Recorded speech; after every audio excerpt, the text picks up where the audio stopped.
औज़ु बिल्लाहि मिनश्शैतानिर्रजीम बिस्मिल्लाहिर्रहमानिर्रहीम मुत्तक़ीना अला फ़ुरुशिन बताइनुहा मिन इस्तबरक़ व जनल जन्नतैनि दान। पिछले आयत में बात चल रही थी कि अल्लाह ताला फरमा रहे थे कि जन्नत के अंदर जो है हर किस्म के मेवे वहाँ पर मौजूद होंगे।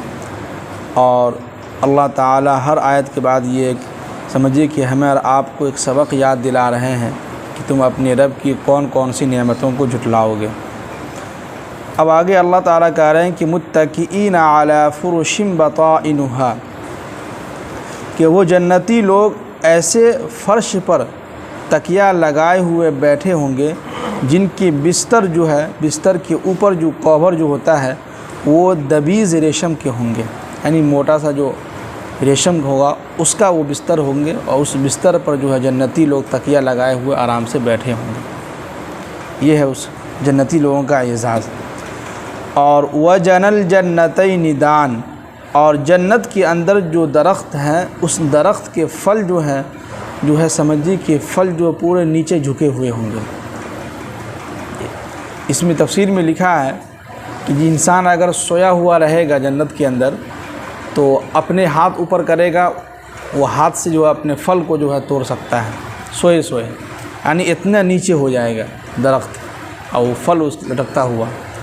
अगर बैठा हुआ है तो हाथ ऊपर करेगा, फल तोड़ सकता है। अगर खड़ा है तो तोड़ सकता है, यानी जिस हालत में इंसान होगा उसी के हिसाब से उसका फल जो है उतना ही करीब होगा दरख्त वगैरह। ये है वहाँ का जो है एजाज़ जी। अब आगे कह रहे हैं कि फ़ीहिन्ना क़ासिरातुत तर्फ़, सिर्फ जन्नत के अंदर सिर्फ बाग और चश्मे वगैरह खाने पीने की चीज़ें से काम नहीं चलने वाली है, बल्कि इंसान की नफसानी ख्वाहिशात भी होता है। तो अल्लाह ताला कह रहे हैं कि फ़ीहिन्ना क़ासिरातुत तर्फ़, उस जन्नत के अंदर ऐसी हूरें होंगी जिनकी निगाहें नीचे वाली जो है होंगी, और वो जन्नत के अंदर वहाँ मौजूद होंगी।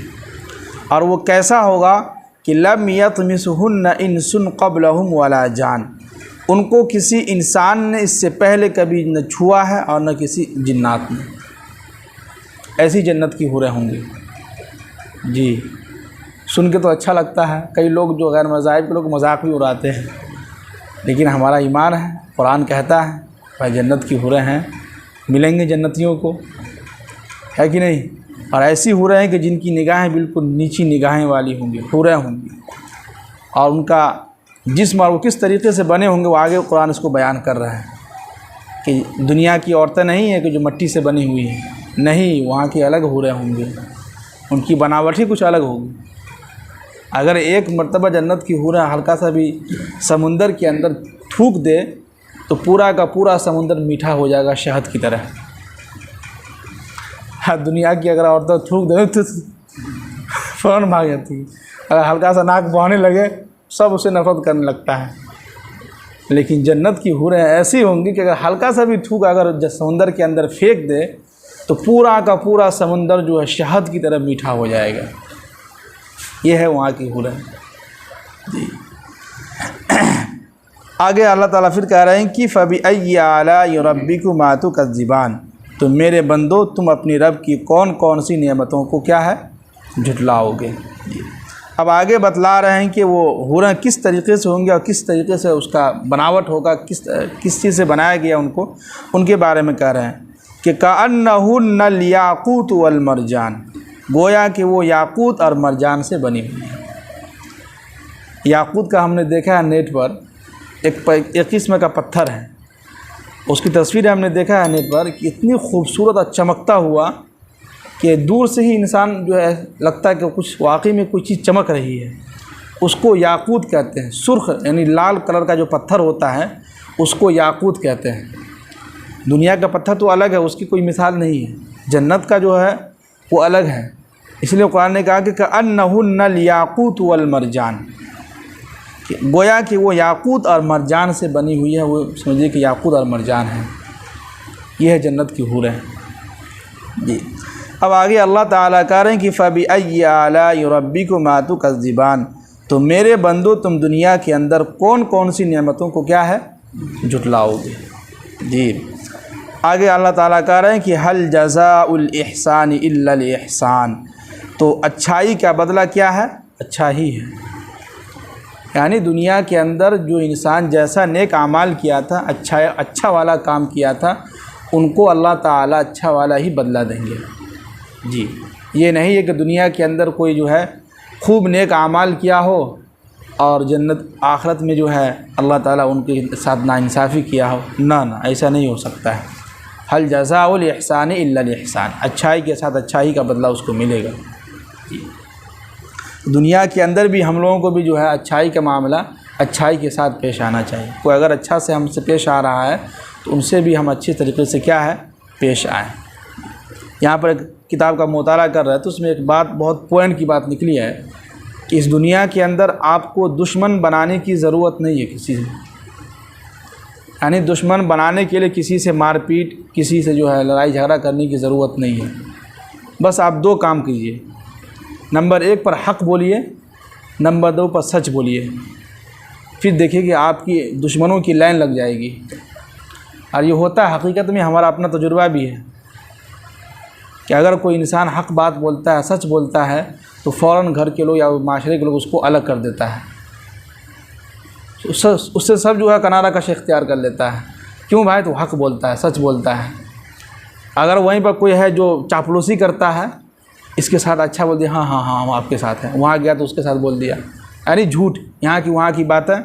और जो है चमचागिरी करना, चापलूसी करना, तो ऐसे लोग तो समझता है कि हम बहुत अच्छे हैं। ऐसे लोगों को सब लोग तो हाँ अच्छा इंसान है। आप तो लोगों की नज़र में अच्छा हैं, लेकिन अल्लाह की नज़र में आप अच्छे नहीं हैं। मसला तो वहाँ का है ना। दुनिया के तो ये भी चले जाएंगे, हम भी चले जाएंगे, सब लोग चले जाएंगे दुनिया से। कब तक हम किसी के सहारे जो है, किसी के पीछे हम घूमते रहें? अगर मान लीजिए इनके सहारे हम चल रहे हैं, इनके भरोसे पर हम चल रहे हैं, कब तक ये रहेंगे यहाँ? इन्हें भी दुनिया के अंदर से दुनिया से जाना है, इनको भी जाना है, सबको जाना है। इसलिए अल्लाह पर भरोसा करते हुए हक़ बात और सच बात बोलिए, तो इंशाअल्लाह दुश्मन तो होंगे ही, लेकिन आपका कोई नुकसान नहीं पहुंचा सकता है। ये बात तो फिक्स है, अल्लाह इसकी हिफाजत करेगा। इसलिए कि अल्लाह के नबी की हदीस भी है और कुरान यहाँ खुद कह रहा है कि हल जज़ाउल इहसान इल्लल इहसान, जो अच्छाई करेगा उसको हम अच्छा, उसके साथ हम अच्छा ही पेश आएंगे। जो हक़ बोलेगा उसका हम हमेशा साथ देंगे, जो सच बोलेगा हमेशा उसका क्या करेंगे? साथ देंगे। ये है। अब आगे अल्लाह ताला कह रहे हैं कि फ़बिअय्यि आलाइ रब्बिकुमा तुकज़्ज़िबान, तो मेरे बंदो तुम अपनी रब की कौन कौन सी नेमतों को क्या है झुटलाओगे।